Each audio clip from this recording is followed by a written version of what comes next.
Welcome back to the Rebuilt Parish podcast. We know that when you measure something, you can see the results. And I'm so excited for you to hear this conversation today with Brandon Hollern. I knew when we were going to talk about finances and metrics and measurements that Brandon would be the perfect person to bring on. Why is that?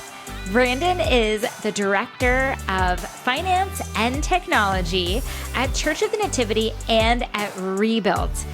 He's now going to come out from behind the scenes and share how he measures metrics, which metrics he measures, and how he applies them. I can't wait for you to hear the story about how specific his measurements get and how they were able to add in members of small groups. And stick around until the end because we've got a great free resource for you and also some links in the show notes for some tools that Brandon mentions in the podcast. Well, hey there, Brandon. Welcome to the Rebuilt podcast. Thanks so much for having me. It's great to be here. Well, Brandon, I have to share that when we decided we were going to talk about metrics and measurements, I knew that you were the one that we had to talk to about all of this. I can't think of anybody who is more passionate about this than you are. Anyone nerdier, you mean? No, not at all.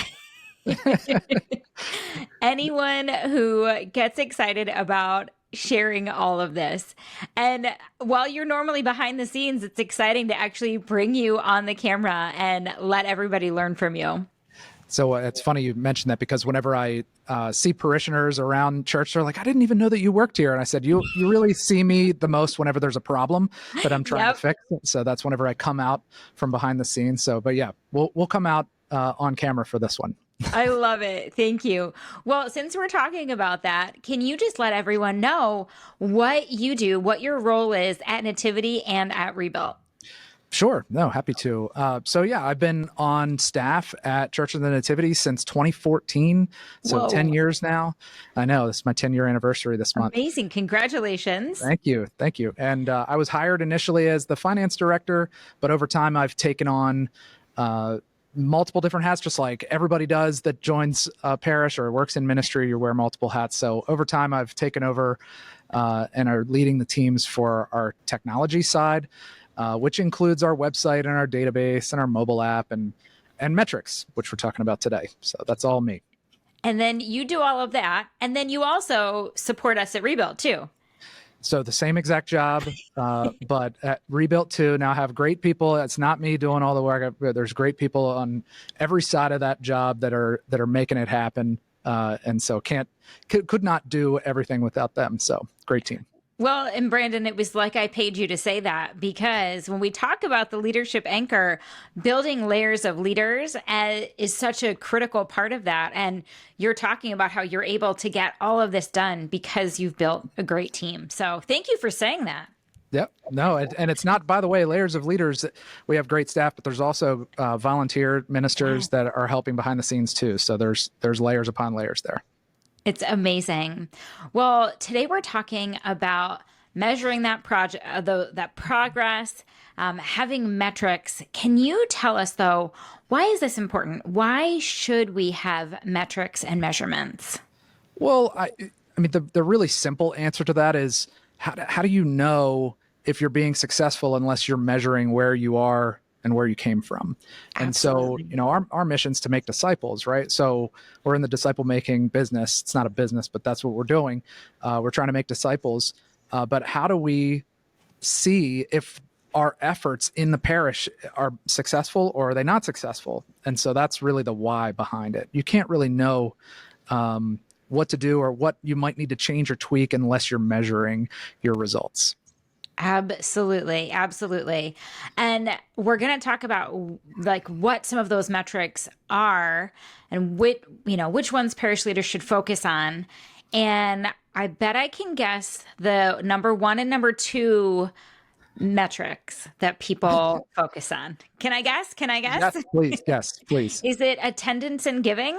Yes. Those are the metrics that most parishes are tracking certainly giving, but also attendance. Those are definitely the top two. But we've learned that that's really just part of the puzzle. That's part of the picture.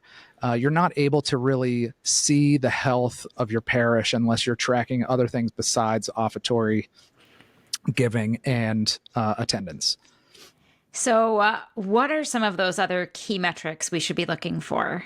Sure. So what we do at Nativity is we're tracking offertory and attendance, of course, and then we're also tracking our small group activity, both the number of small groups in our parish and the people who are in those small groups, the length of time of the small groups.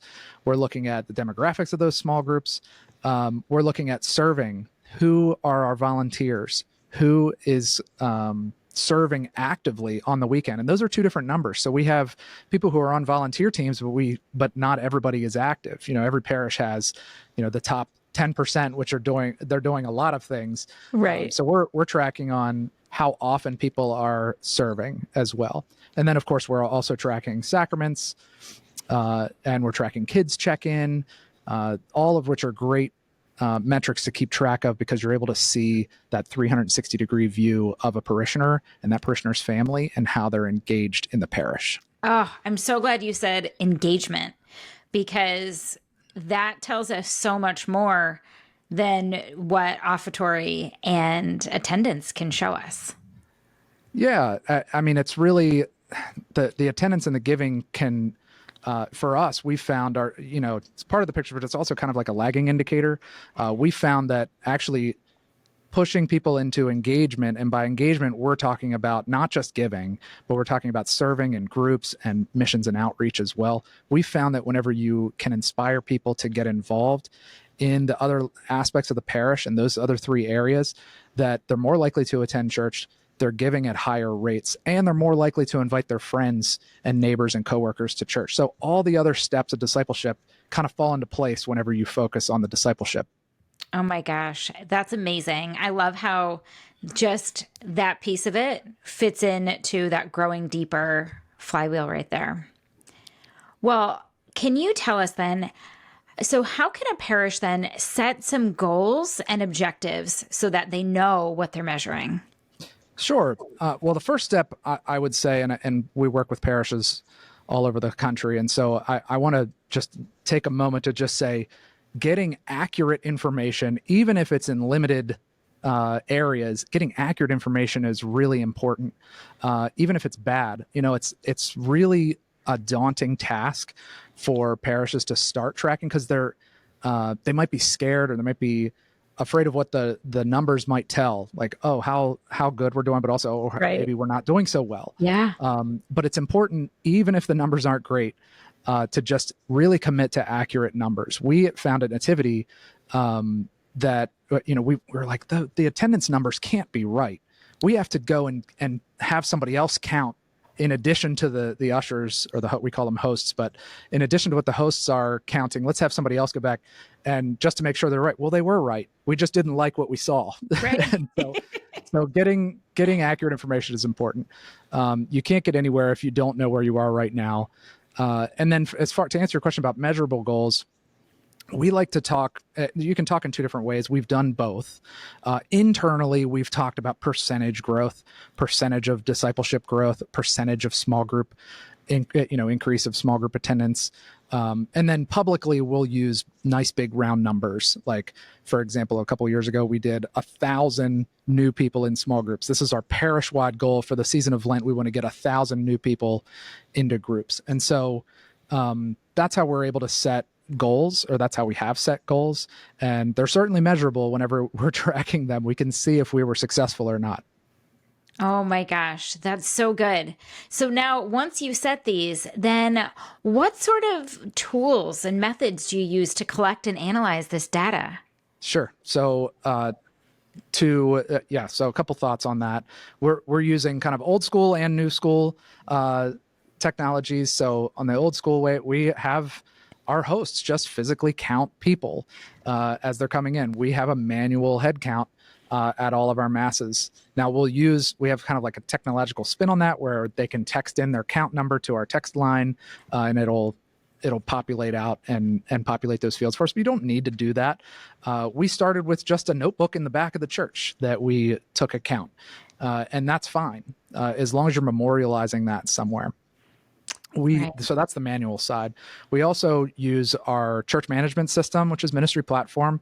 That handles all of our metrics for children's check-in, volunteer check-in, group attendees, and group leaders can add people to their group so we can see who's in their group at a given time. And of course, donations as well.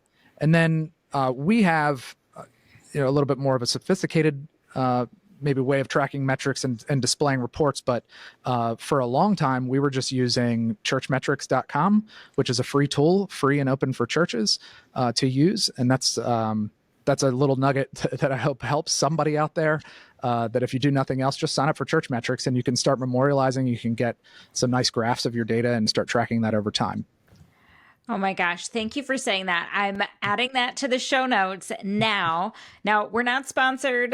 This podcast is not sponsored by Church Metrics or Ministry Platform, but they are two that you would recommend, right, Brandon? Correct. Yeah, we love Ministry Platform. There's a lot of great church management systems out there, but it's really important that whatever church management system you use can take care of all of the ways that people are engaging with the parish in the 21st century. There's a lot of products out there. There's also some products that maybe just do donations and sacraments, and so you might want to take a look at getting another tool to either replace or augment that. And Church Metrics is free. It's built by a church in Oklahoma, and so it'll always be free. So there's no sponsorship or anything like that. It's just something that we've used in the past. Amazing. Now, once we have these metrics, then how can a parish take them and use them to make some informed decisions? Like, how do you use your metrics? Well, we use them a lot of different ways, and I could talk a long time about it, but in the interest of time, we'll focus on two different ways. So kind of the easy way and maybe a little more complicated way. So perfect. The easy way, the simplest way is just track who's here, who is a part of our parish. And we would call that active attendees.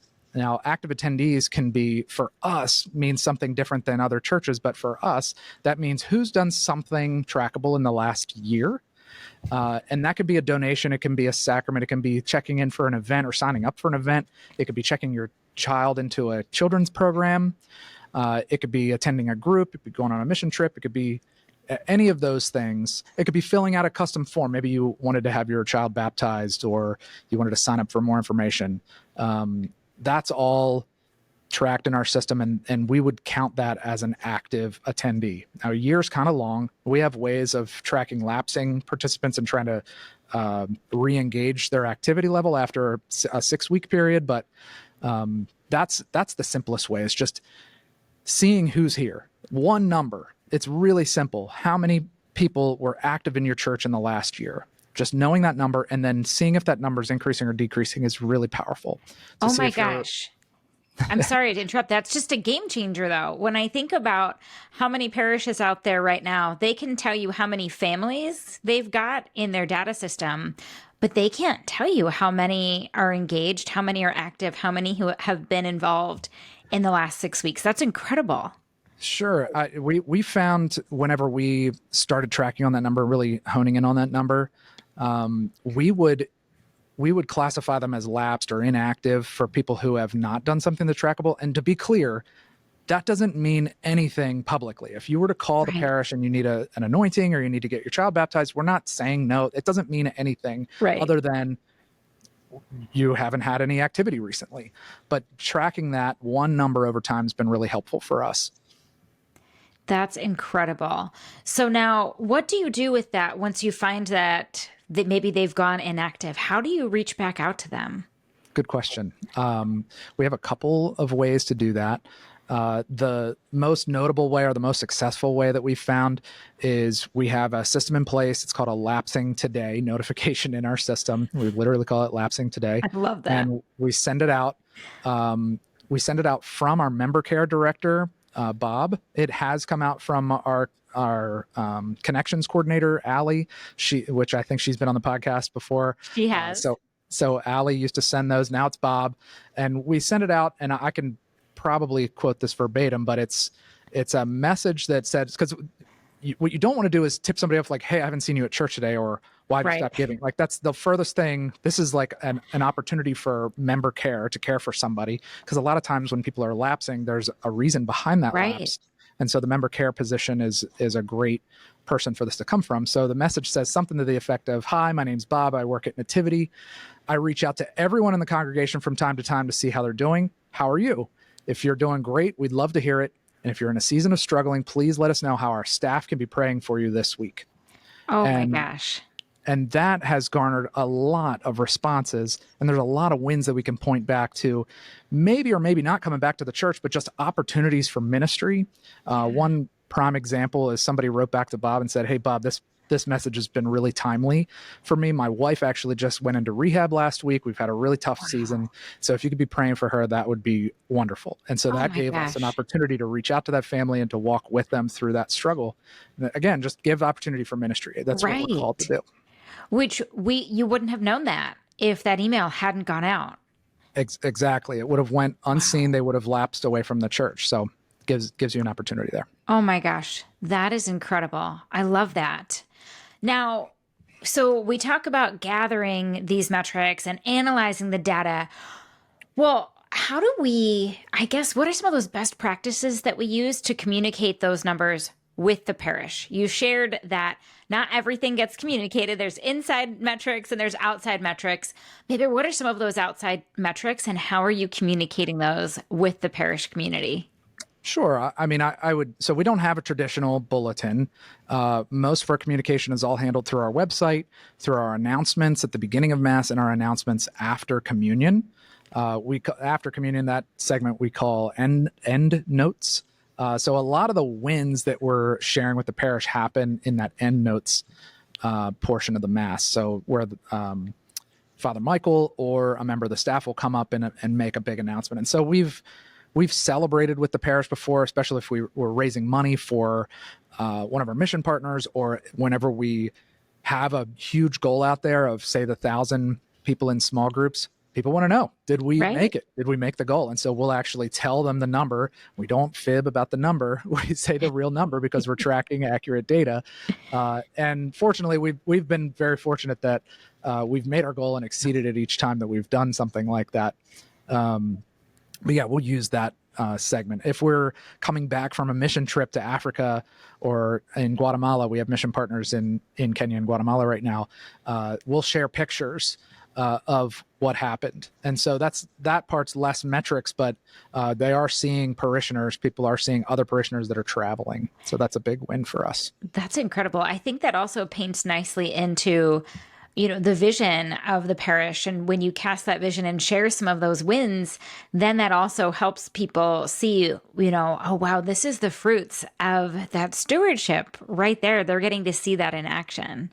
Exactly. And that makes it really, to that point, we do highlight wins of the parish every Stewardship Sunday. We'll wrap up and we'll have both the quantitative and the qualitative. It's probably leans more towards qualitative. Life change stories on Stewardship Sunday. We do that every November. It's the weekend right before Thanksgiving. If you get a chance and you want to watch an example, you can go back to last year and check that out. Oh my gosh. And I should try and find some of those videos and link them because they're so good. I've seen some of them. And just what a great way to share just everything that the parish has accomplished and some of those big personal wins for different parishioners. That's and awesome. You're linking the money to the discipleship and Yes. to the life change, right? So that's why we're trying to highlight it at that point. Definitely. Well, you've been measuring metrics for a long time. What are some of the metrics that have maybe made the biggest impact in Nativity? Sure. I would say a game changer for us it was kind of twofold. It was a two-step process, but back in 2019, we started saying, okay, we want to look at where people are engaged, and we want to be able to roll that up into a single stat per person. So I, being a parishioner of Nativity, have they call it a participant status. My participant status is different from my wife's. It's different from my kids, but we're able to see people based on how engaged they are at the parish. And so we changed it to a discipleship step-based tracking system. So Love that. if you are giving, if you are serving in nativity, if you're serving externally, so missions, or if you're in a small group, those would be 4 different areas. So we just call it step 1, 2, 3, or 4. And you can see at a glance, so I'm a step 3 because I'm giving and I'm serving and I'm in a group, but I haven't been on a mission trip recently, or I haven't done local missions recently. So I'm not a step 4, I'm a step 3.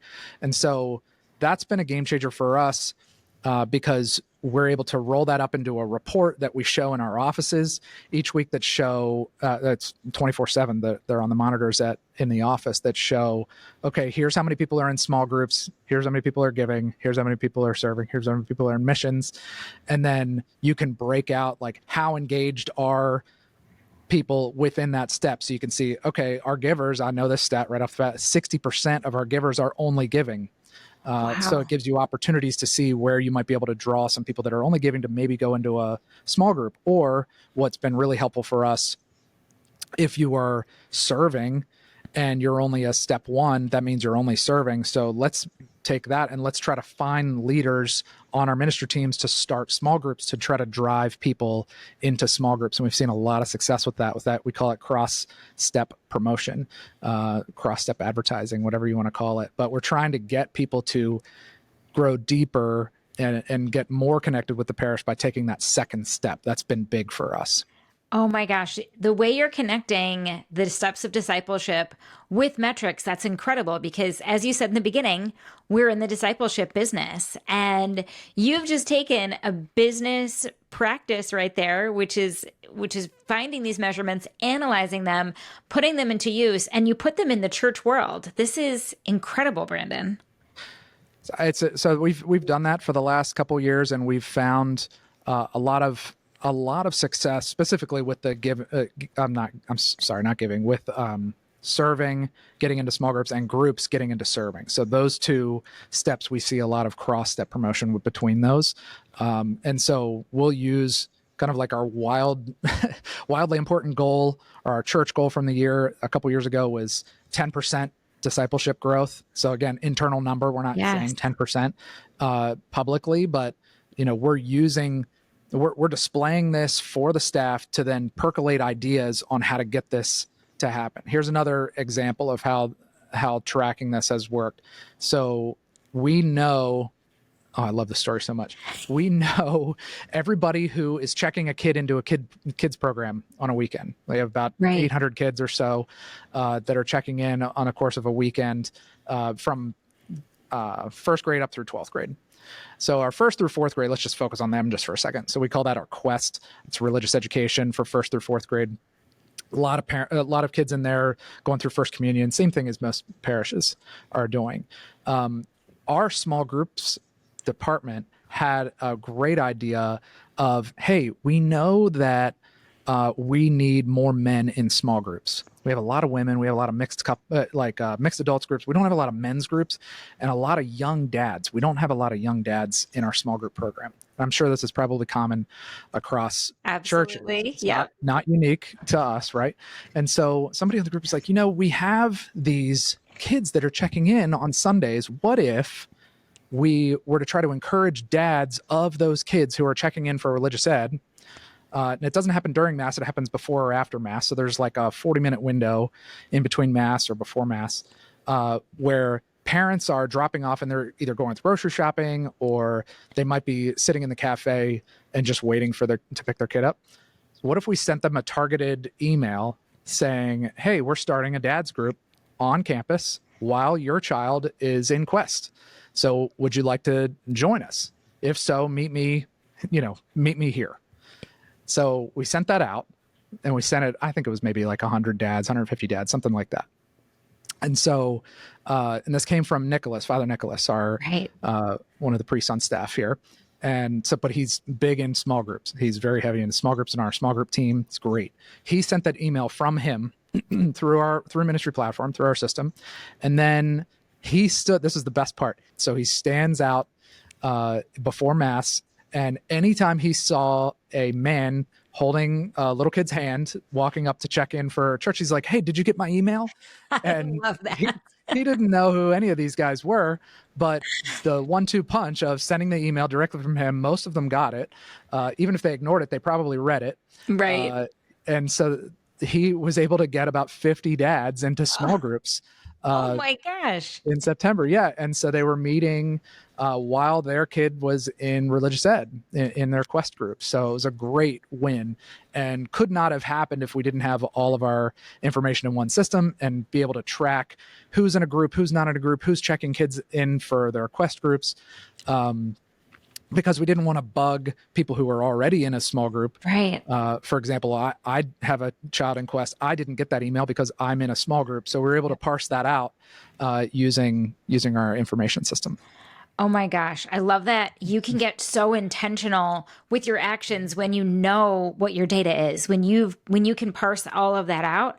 How incredible is that you could target just that very specific demographic, reach out to them with an email, and then have Father Nicholas, which I can totally see him doing, standing there. Did you get my email? I mean, I can see it. And how do you say no to him? You can't say I no know to you him. can't say no to Father Nicholas. Yes, exactly. No, but it's what we're called to do, right? We're working in a church. We're called to make disciples.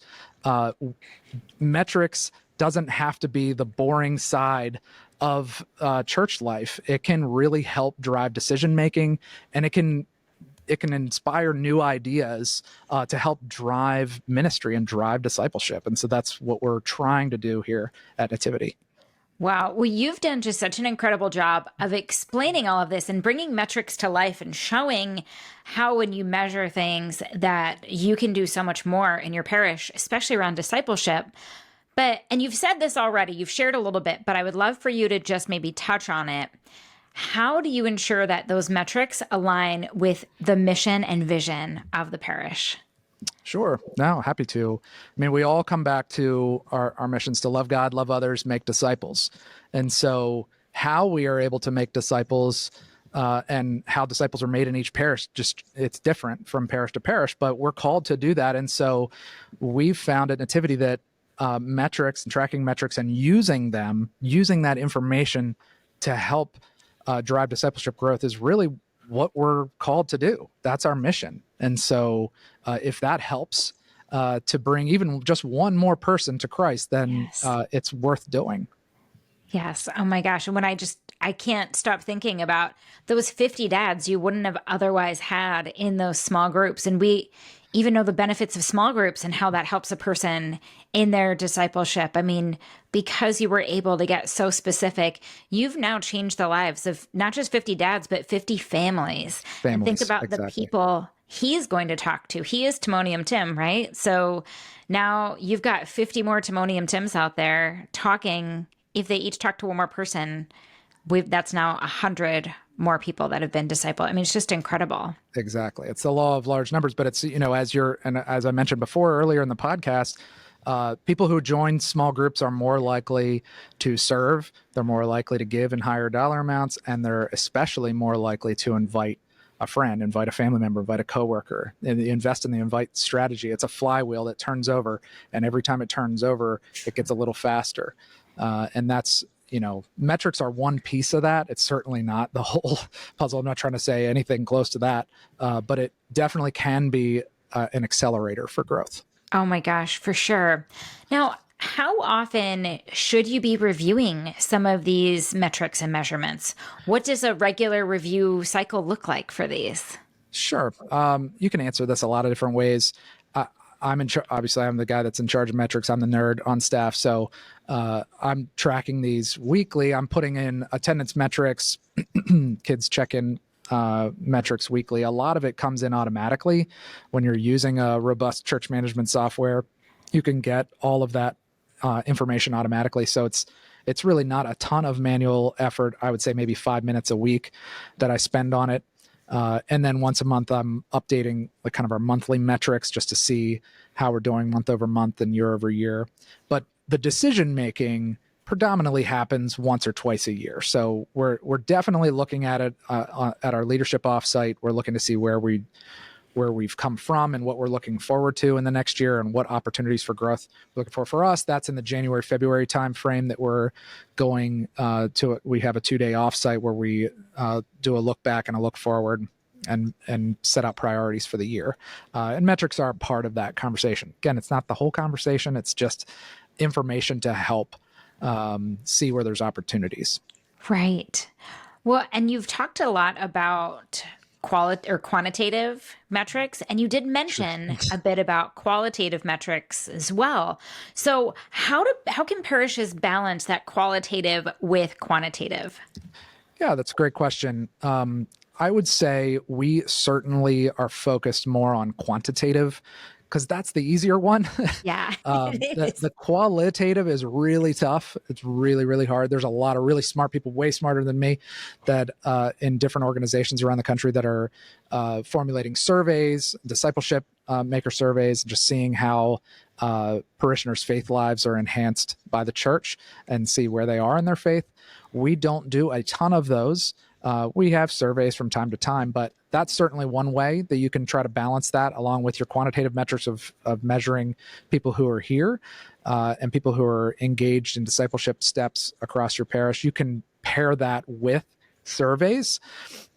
Surveys only tell, in my opinion, they tell a part of the story because the people who are most likely to respond to a survey are the really, really, really super engaged. Yep.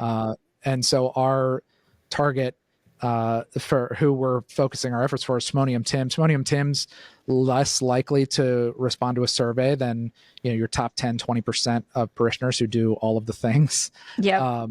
But on the qualitative side, I would say even Simonium Tim can be inspired by stories of life change. And so as we talked about at Stewardship Sunday, when we're talking about making a financial commitment in the coming year to the parish, it's actually just as much about telling our story and what your dollars, what your funds have enabled this parish to do over the course of the year. And those stories of life change, they will inspire the next generation of parishioners that are coming in. We see it year after year after year. People are inspired after they come away from that. So telling those stories, that qualitative side, can hopefully inspire somebody to get more involved in the life of the parish. Right. Oh my gosh. The qualitative is incredible. What you can do with it. And we know, I agree with you that quantitative is so much simpler. You can see the numbers and numbers don't lie. Yeah. But that qualitative can be so impactful too. Just like you said, with hearing that's like the different stories that can come out of it. Absolutely. Well, Brandon, as we wrap up, I would just love to know, what piece of advice would you give to parishes who are just getting started with parish renewal and looking at, starting to measure some of their progress and what metrics they should be starting with? Great question. I would say first and foremost, it is totally worth it. I have been discouraged before of like, this seems like a lot of work. How am I going to get this done? I don't have enough hours in the day. I don't know where to start. I would say, number one, it's worth it. Number two, start small. Yes. You don't have to track all of the things every week. You can pick a strategy that works for you. Use a tool like Church Metrics and just start doing. You're already doing donations. You may or may not, but probably are doing attendance metrics. Why not throw small groups in there at least monthly? Why not throw in active volunteers at least monthly? And we're a Google shop, so we use Google Calendar. I put a Google Calendar appointment on my calendar every Monday morning. It's literally the first thing I do when I come in on Monday morning is I do metrics, and I put a half-hour block there, but that's to the point where it takes me about 5 minutes. Incredible. And I have the other 25 minutes to catch up on everything else. But the point is to make an appointment. It sends an email to me, so I use my email as my to-do list, so I know that I have to accomplish this. And then you just pick a number, pick whatever numbers you're going to track, and stick with it. And don't change it. You can tweak it a little bit here and there, but you really don't want to make any large scale changes because you don't know how you're doing unless you're tracking the same stat over time. Right. Oh my gosh. Thank you, Brennan. That is so good. Well, we I have to share with you, we always give a free download to our community. So today we've got a free leadership evaluation for you. That's going to be in the show notes. You can find that at rebuiltparish.com/leadership evaluation. I'm also going to put in the links to ministry platform and churchmetrics.com. So thank you, Brandon, for sharing those. Thank you so much for having my me. It's gosh. been great being here. This has been so great. I love hearing those stories and getting to see your face and hear your voice behind, since you're always behind the scenes. So thank you for coming out here. Of course. Have a great day. Thank you. You too. Thanks to all of our listeners and community out there. We'll see you soon.